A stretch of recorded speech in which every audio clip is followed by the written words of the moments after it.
Ms. Robinson, I want to follow up by trying to understand your answer to one of Senator Cruz's questions. And this is really a question, not a suggestion. Do I understand your position to be that there are two sexes, but there can be more than two genders? I wouldn't even say two, and we've got Dr. Lopez here as well, but there's also the definition of intersex. I think that often in these conversations we're conflating sex and gender, and I do want to affirm here that trans women are women. That is their gender. Okay, but I'm trying to understand. Do you make a distinction between sex and gender? Yes, sir. Okay, explain that. Just. Do you think there are more than two sexes? I believe that there's a definition for intersex as well that I want to acknowledge. But sex is assigned at birth. I'm just trying to understand. I'm thoroughly confused. So you're born, I'm talking about biology, male, female, and what else? I believe that intersex is also acknowledged. But again, I'm not a doctor here. What I can say and what does intersex mean? Is that there's a difference between sex and gender. And I think in these conversations, we're conflating the two.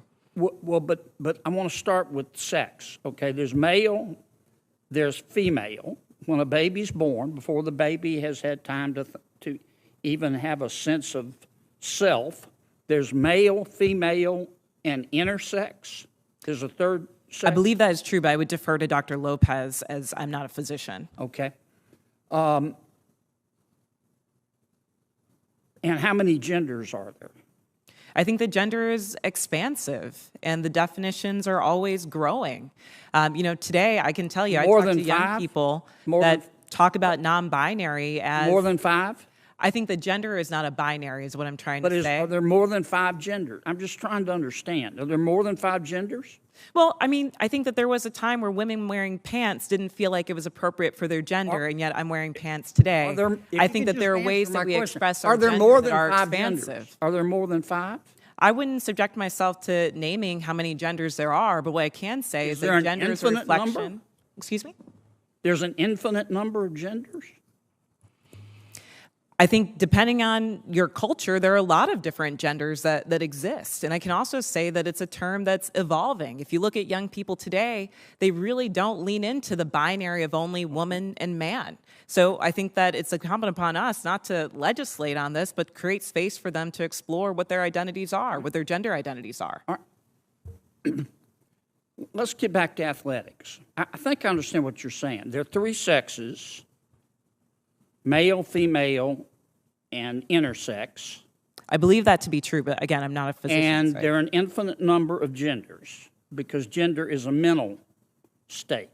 Gender is about expression, and I think that there are a variety of ways that you can express your gender. Okay, so there's infinite number. All right, let's go back to the biology. Male, female, boy, girl, okay? Biologically, do males have an advantage over females biologically in sports?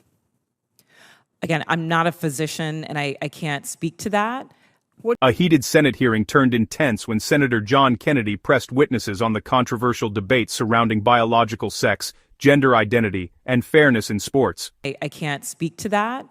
What's your real-world experience? It depends. There are some people who are born male that I'm faster than if I were to sprint against them, and some that I'm not.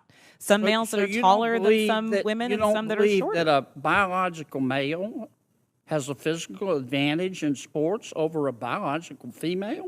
Not as a definitive statement. Give me an example. Well, no, I don't think. How many female members of the NBA do you see? Well, I can say that, there's been this news article about men that think that they could beat Serena Williams in tennis, right? That they think that they could actually score a point on her. And it's just not the case. She is stronger than that. What's your experience, Ben? Male, female? Both Serena and Venus lost to the 203rd ranked male tennis player, which they're phenoms for women. My experience, my husband, he swam at University of Kentucky as well. In terms of accolades and in terms of national ranking, I was a much better swimmer than him. He could kick my butt any day of the week without trying. Okay. I just think, Ms. Robinson, I'm trying to understand where you're coming from. I think you lose a lot of credibility when you don't concede that a biological male has physical advantages over a biological female. I mean, I just think that's a proven fact, and you really hurt your credibility. I understand you want the world to be a better place. I do too, and I don't think people ought to be discriminated against because of an immutable characteristic. I don't. And I think that I think everybody ought to be free to be themselves. And what you do in your bedroom or what I do in my bedroom with a consenting adult is nobody's business. But if what I do in my bedroom with a consenting adult, if I decide I want to tell somebody's child about it, then other people have rights too. And I think parents have rights. And I think biological females have rights to be able to compete fairly in sport, in sports. So I really think you hurt your credibility when you refuse to acknowledge that biological males have an advantage over biological females. It kind of makes me wonder about all your testimony. Thank you, Mr. Chairman. Kennedy, I'm sorry, go ahead. What I'm trying to say is that there is not a definitive advantage in all cases. Sir, I don't know if you believe that you could beat Serena Williams in tennis, but I probably think that that's not the case. There are not all cases where all men are physically superior to all women. And at the end of the day, in this conversation, we're not talking about that. We're talking about trans women who are, in fact, women, who deserve to play in a gender that matches their sports, who deserve all the benefits that Ms. Gaines is talking about. And as a If you enjoyed this breakdown, please like, share, and subscribe for more political insights.